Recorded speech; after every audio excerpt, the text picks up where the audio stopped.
ओम शांति। ओम शांति। ओम शांति। ओम शांति। ओम शांति। ओम शांति। आज 20 सितंबर 2024। आज बाबा ने मीठी मधुर मुरली में बताया कि ईश्वरीय विश्वविद्यालय की, ईश्वरीय यूनिवर्सिटी की स्थापना बाप ही आकर के इस समय पर करते हैं। तो इस समय की पहचान बाबा ने दी। ये समय कौन सा चल रहा है? पुरुषोत्तम संगम युग, यानी कलयुग का अंत है और सतयुग आने वाला है। इन दोनों के जो बीच का समय है वह परमात्मा के अवतरण का समय है और आकर के world university, godly world university बाप खोलते हैं और जिसमें पढ़ कर के तुम मनुष्य से देवता बनते हो। और ये यूनिवर्सिटी बाप ने बताया कि पूरे कल्प में केवल एक ही बार होती है। इसी समय पर सबकी सदगति हो जाती है। साथ ही बाबा ने कहा कि बाप कौन है? सबकी खिदमत करने के लिए परम धाम से बाप इस धरा पर आए हैं। तो तुम बच्चों को भी बाप समान खुदाई खिदमतगार बनना है। खुदाई खिदमतगार माने खुदा के सहयोगी, ठीक है? तो यह हमें बनना है। सर्विस का बाबा ने विशेष कहा कि सर्विस पर ध्यान दो। सुनते हैं आज के डायरेक्ट ईश्वरीय महावाक्य। ओम शांति। बाबा कहते, मीठे बच्चे, तुम्हें बाप समान खुदाई खिदमतगार बनना है। संगम पर बाप आते हैं तुम बच्चों की खिदमत यानी सेवा करने। तुम्हें बाप समान खुदाई खिदमतगार बनना है। संगम पर बाप आते हैं तुम बच्चों की खिदमत यानी सेवा करने। आज की मुरली से प्रश्न है, यह पुरुषोत्तम संगम युग ही सबसे सुहावना और कल्याणकारी है, कैसे? यह पुरुषोत्तम संगम युग ही सबसे सुहावना और कल्याणकारी है, कैसे? कैसे है कल्याणकारी? क्योंकि भगवान इस समय पर आए हैं और देवी देवता बनते हैं इसी समय पर और पूरे विश्व का कल्याण होता है, ठीक है ना? विश्व कल्याणकारी है, सिर्फ भारत का कल्याण, पूरे विश्व का। सुनते हैं बाबा का उत्तर। बाबा कहते, इसी समय तुम बच्चे स्त्री और पुरुष दोनों ही उत्तम बनते हो। यह संगम युग है ही कलयुग अंत और सतयुग आदि के बीच का समय। इस समय ही बाप तुम बच्चों के लिए ईश्वरीय यूनिवर्सिटी खोलते हैं जहाँ तुम मनुष्य से देवता बनते हो।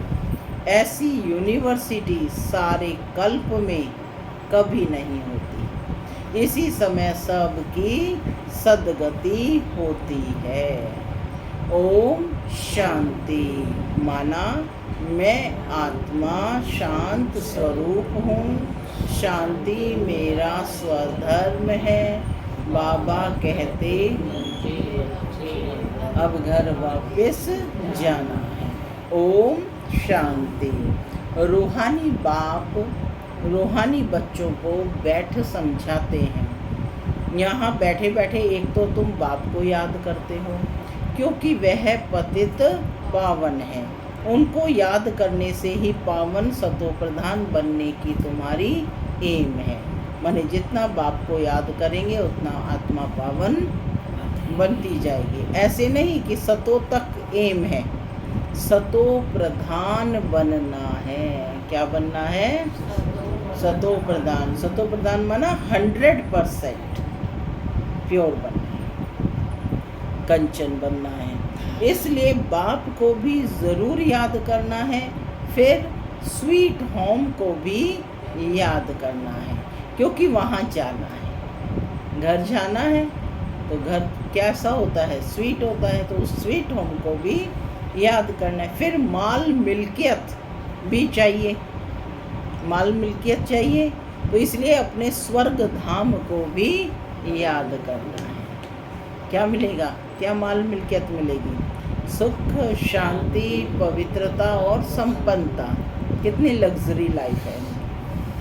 तो स्वर्ग धाम को भी याद करना है, क्योंकि यह प्राप्ति होती है।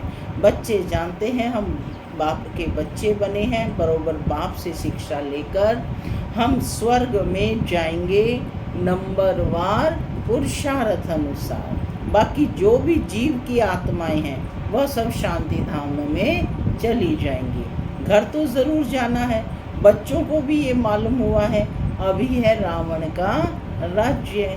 उसकी भेंट में सतयुग को फिर नाम दिया जाता है राम राज्य। ये रावण राज्य है तो उसकी भेंट में सतयुग क्या हो गया, राम राज्य। 2 कला कम हो जाती हैं, उनको सूर्यवंशी और उनको चंद्रवंशी कहा जाता है। जैसे क्रिश्चियन की डिनाइस्टी एक ही चलती है, वैसे यह भी एक ही डिनाइस्टी है, परंतु उसमें सूर्यवंशी और चंद्रवंशी हैं। ये बातें कोई भी शास्त्रों में नहीं है। बाप बैठ समझाते हैं, जिसको ही ज्ञान और नॉलेज कहा जाता है। स्वर्ग स्थापन हो गया, फिर नॉलेज की दरकार नहीं।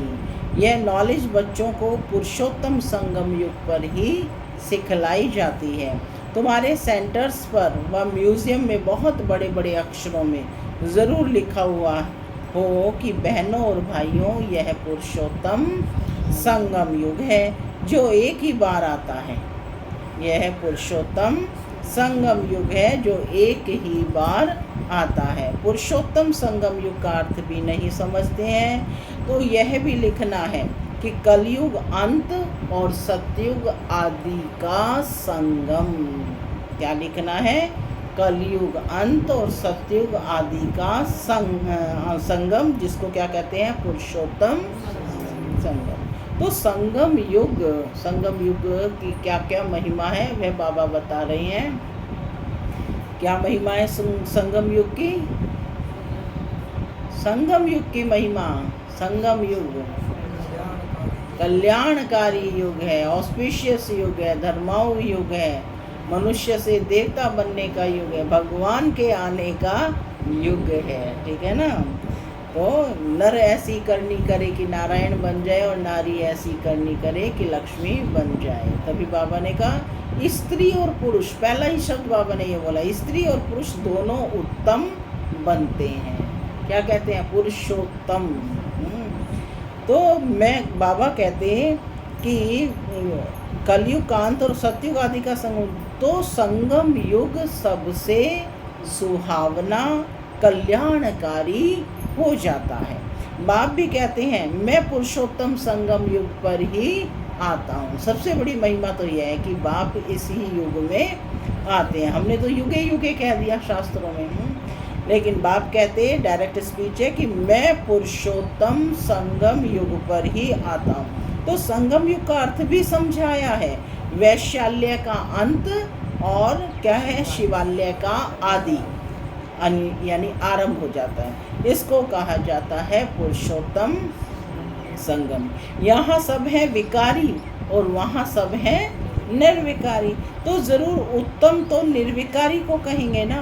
पुरुष और स्त्री दोनों उत्तम बनते हैं, इसलिए नाम ही है पुरुषोत्तम।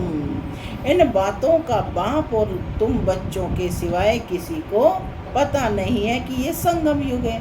किसके ख्याल में भी नहीं आता है कि पुरुषोत्तम संगम युग कब होता है। अभी बाप आए हैं, वह है मनुष्य सृष्टि का बीज रूप। उनकी ही इतनी महिमा है। वह ज्ञान का सागर, आनंद का सागर, पतित पावन है। ज्ञान से सद्गति करते हैं। ऐसे तुम कभी नहीं कहेंगे कि भक्ति से सद्गति। कभी कहा है कि भक्ति से सदगति, ज्ञान से सदगति, ज्ञान से सदगति होती है और सदगति है ही सतयुग में। सदगति कब होती है? आत्माएं सदगति में कब होती है? जब सतयुग होता है। तो जरूर कलयुग का अंत और सतयुग आदि के संगम पर ही बाप आएंगे। कितना क्लियर कर बाप समझाते हैं। नए भी आते हैं हूबहू जैसे कल्प कल्प आए हैं, आते रहते हैं। राजधानी ऐसे ही स्थापन होनी है, माने आत्माएं आती रहेंगी जाती रहेंगी। तुम बच्चों को मालूम है कि हम खुदाई खिदमतगार सच्चे सच्चे ठहरे। आज इसका अभ्यास करेंगे कि मैं आत्मा कौन हूँ? खुदाई खिदमतगार, खुदा के कार्य में सहयोग देने वाली। तो पैगाम देना है, सेवा करनी है, मनसा वाचा कर्मणा, हर प्रकार से। तो हम खुदाई खिदमतगार सच्चे सच्चे ठहरे। एक को थोड़े ही पढ़ाएंगे, एक पढ़ते हैं, फिर इन द्वारा तुम पढ़कर औरों को पढ़ाते हो। इसलिए यहाँ यह बड़ी यूनिवर्सिटी खोलनी पड़ती है। सारी दुनिया में और कोई यूनिवर्सिटी है ही नहीं, ना कोई दुनिया में जानता है कि ईश्वरीय यूनिवर्सिटी भी होती है, कि ऐसा भी कोई विश्वविद्यालय है जिसको ईश्वर के द्वारा चलाया जाता है। अभी तुम बच्चे जानते हो कि गीता का भगवान शिव आकर यह यूनिवर्सिटी खोलता है, इसलिए इसको क्या कहते हैं? Godly world university. नई दुनिया का मालिक देवी देवता बनाते हैं। इस समय आत्मा जो तमो प्रधान बन गई है, फिर उसको ही सतो प्रधान बनना है। इस समय सब तमो प्रधान है ना। भल कई कुमार भी पवित्र रहते हैं, कुमारियाँ भी पवित्र रहती हैं, सन्यासी भी पवित्र रहते हैं, परंतु आजकल वह पवित्रता नहीं है।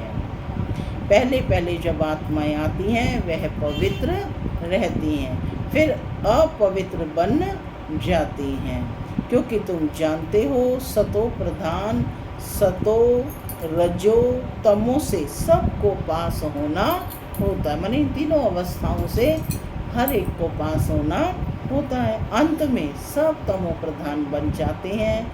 अभी बाप सम्मुख बैठ समझाते हैं। यह झाड़ तमो प्रधान जड़ जड़ी भूत अवस्था को पाया हुआ है, पुराना हो गया है, तो ज़रूर इनका विनाश होना चाहिए। यह है वैरायटी धर्मों का झाड़, इसलिए कहते हैं विराट लीला। वैरायटी धर्मों का झाड़ है, अनेक धर्म है, इसलिए इसको कहते हैं विराट लीला। कितना बड़ा बेहद का झाड़ है। वह तो जड़ झाड़ होते हैं, जो बीज डालो वह झाड़ निकलता है।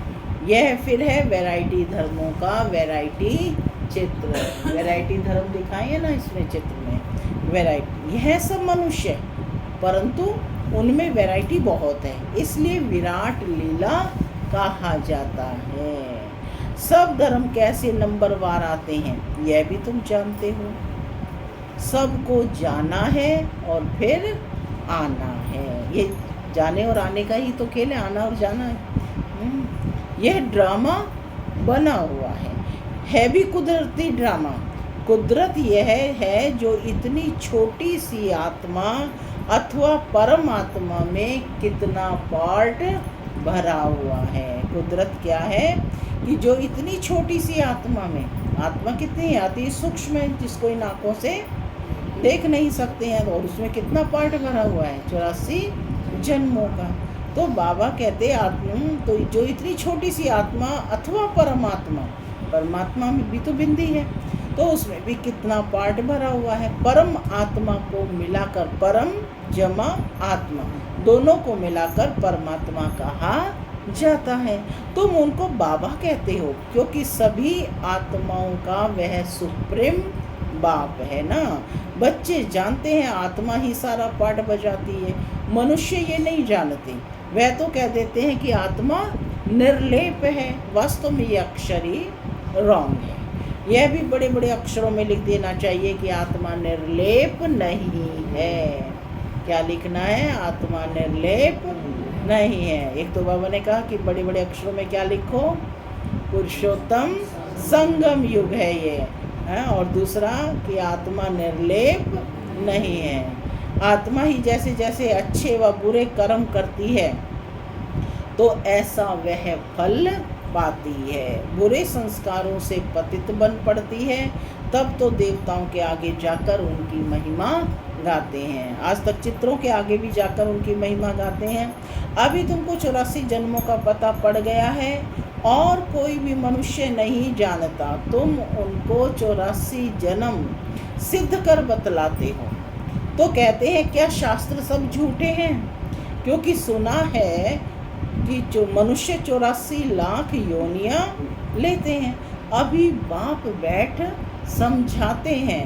वास्तव में सर्वशास्त्रमयी शिरोमणि है ही एक गीता। बाप अभी हमको राजयोग सिखला रहे हैं जो 5000 वर्ष पहले सिखलाया था। तुम जानते हो हम पवित्र थे, पवित्र गृहस्थ धर्म था। अभी इनको धर्म नहीं कहेंगे, अधर्मी बन पड़े हैं, अर्थात विकारी बन गए हैं। इस खेल को तुम बच्चे समझ गए हो। इस सृष्टि रूपी खेल को बाबा कहते तुम बच्चे समझ गए हो। ये बेहद का ड्रामा है जो हर 5000 वर्ष के बाद रिपीट होता रहता है। लाखों वर्ष की बात तो कोई समझ भी ना सके। यह तो जैसे कल की बात है। तुम शिवालय में थे, आज वैशाल्य में हो, फिर कल शिवालय में होंगे। सत्युग को कहा जाता है शिवालय, त्रेता को सेमी कहा जाता है। इतने वर्ष वहाँ रहेंगे, पुनर्जन्म में तो आना ही है। इनको कहा जाता है रावण राज्य। तुम आधा कल्प पतित बने, अब बाप कहते हैं गृहस्थ व्यवहार में रहते कमल फूल समान पवित्र बनो। कुमार और कुमारियाँ तो हैं ही पवित्र।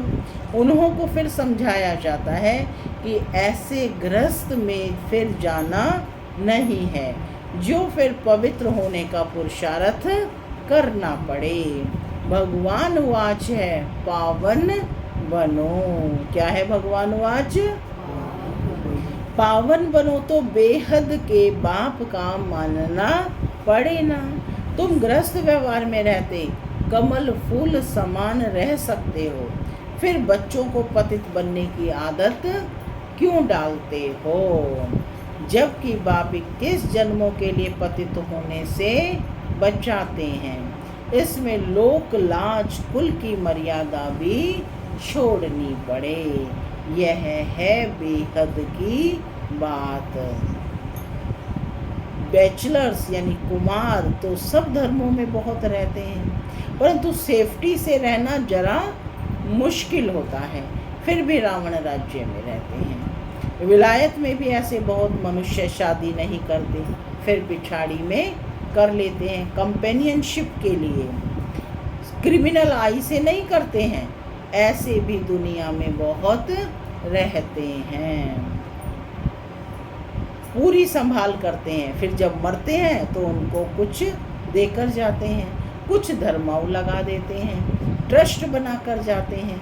विलायत में भी बड़े बड़े ट्रस्ट होते हैं जो फिर यहाँ भी मदद करते हैं। यहाँ ऐसा ट्रस्ट नहीं होगा जो विलायत को भी मदद करे। यहाँ तो गरीब लोग हैं, क्या मदद करेंगे? वहाँ तो उन्हों के पास पैसे बहुत हैं। भारत तो गरीब है ना। भारतवासियों की क्या हालत है, आश्चर्य कर रहे हैं बाबा कि कितना धनवान बनाया था और आज उनकी क्या हालत है। भारत कितना सिरताज था, कल की बात है। खुद भी कहते हैं 3000 वर्ष पहले पैराडाइज था ना, बाइबल में लिखा है ना कि 3000 वर्ष पहले भारत पैराडाइज था। बाप ही बनाते हैं। तुम जानते हो बाप कैसे ऊपर से नीचे आते हैं पतितों को पावन बनाने। वह है ही ज्ञान का सागर, पतित पावन सर्व का सदगति दाता, अर्थात सबको पावन बनाने वाला। तुम बच्चे जानते हो मेरी महिमा तो सब गाते हैं। ये मैं यहाँ पतित दुनिया में ही आता हूँ तुमको पावन बनाने। तुम पावन बन जाते हो, फिर पहले पहले पावन दुनिया में आते हो, बहुत सुख उठाते हो, फिर पावन रावण राज्य में गिरते हो।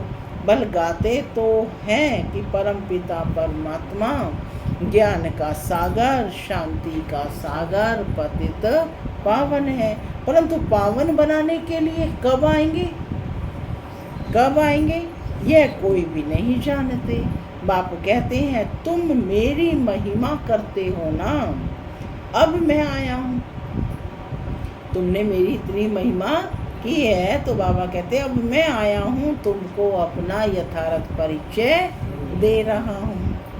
क्या दे रहे हैं बाबा? अपना परिचय दे रहे हैं कि मैं कौन हूँ। मैं हर 5000 वर्ष के बाद इस पुरुषोत्तम संगम युग पर आता हूँ। कैसे आता हूँ वह भी समझाता हूँ। चित्र भी है। ब्रह्मा कोई सूक्ष्म वतन में नहीं होता है, ये ब्रह्मा यहाँ है और ब्राह्मण भी यहाँ है, जिसको ग्रेट ग्रेट ग्रैंड फादर कहा जाता है, जिसका फिर सिजरा बनता है। मनुष्य सृष्टि का सिजरा तो प्रजापिता ब्रह्मा से ही चलेगा। प्रजापिता है तो जरूर उनकी प्रजा होगी। कुख वंशावली तो हो ना सके, ज़रूर एडॉप्टेड होंगे। ग्रेट ग्रेट ग्रैंड फादर है तो ज़रूर एडॉप्ट किया होगा। तुम सब एडॉप्टेड बच्चे हो।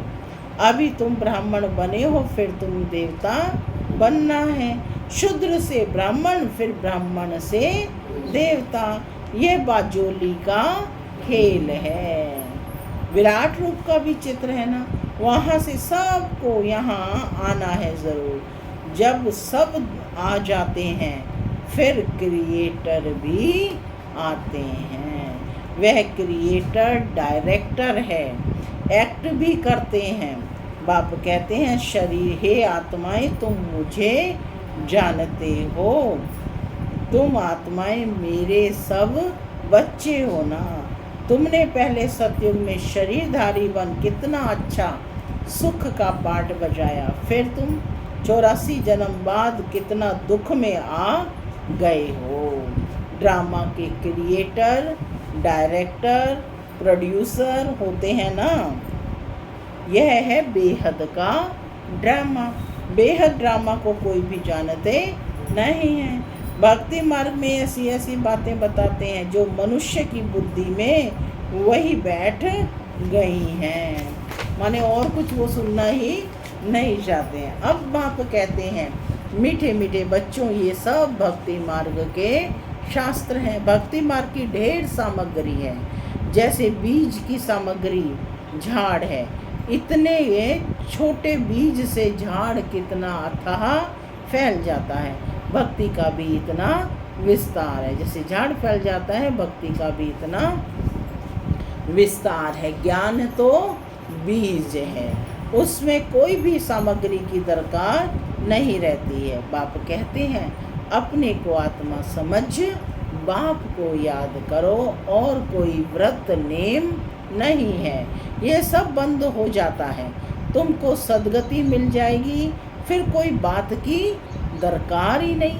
तुमने ही बहुत भक्ति की है, उसका फल तुमको देने के लिए आया हूँ। सब भक्त आत्माएं बैठी हैं, है ना, उसी का फल है ज्ञान।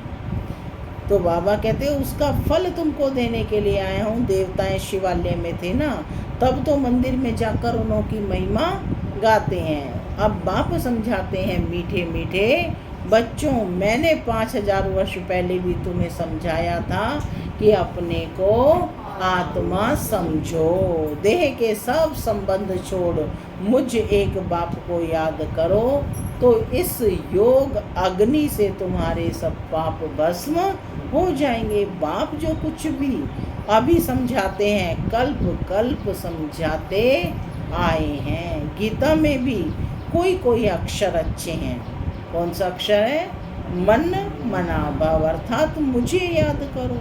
शिव बाबा कहते हैं मैं यहाँ आया हुआ हूँ, मैं यहाँ आया हूँ। किसके तन में आता हूँ वह भी बताता हूँ। ब्रह्मा द्वारा सब वेदों शास्त्रों का सार तुमको सुनाता हूँ। चित्र भी दिखाते हैं परंतु अर्थ नहीं समझते। अभी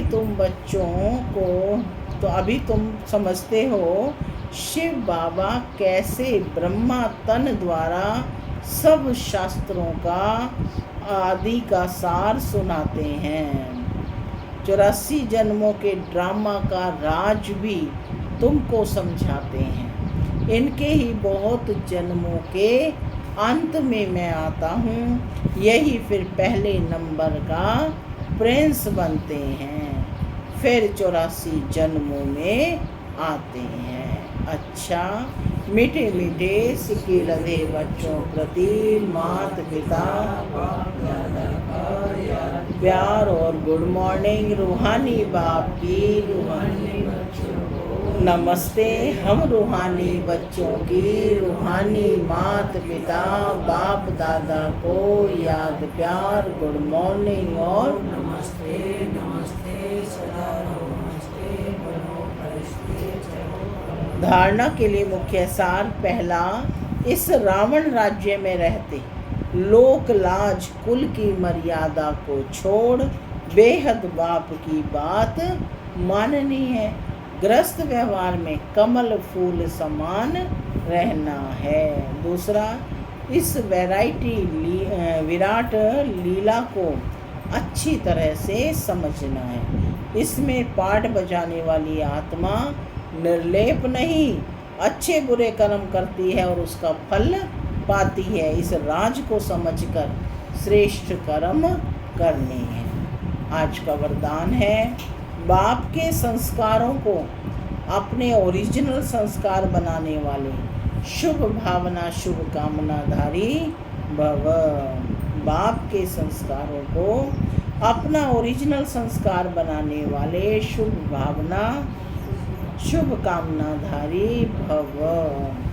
अभी तक कई बच्चों में फीलिंग के किनारा करने के, पर चिंतन करने के व सुनने के भिन्न भिन्न संस्कार हैं, जिन्हें कह देते हैं कि क्या करें, मेरे ये संस्कार हैं। ये मेरा शब्द ही पुरुषार्थ में ढीला करता है। यह रावण की चीज़ है, मेरी नहीं। लेकिन जो बाप के संस्कार हैं वही ब्राह्मणों के ओरिजिनल संस्कार हैं। वह संस्कार हैं विश्व कल्याणकारी, शुभ चिंतन धारी, सबके प्रति शुभ भावना शुभ कामना धारी। स्लोगन, जिनमें समर्थी है वही सर्व शक्तियों के खजाने का अधिकारी है। जिनमें समर्थी है वही सर्व शक्तियों के खजाने का अधिकारी है। ओम शांति।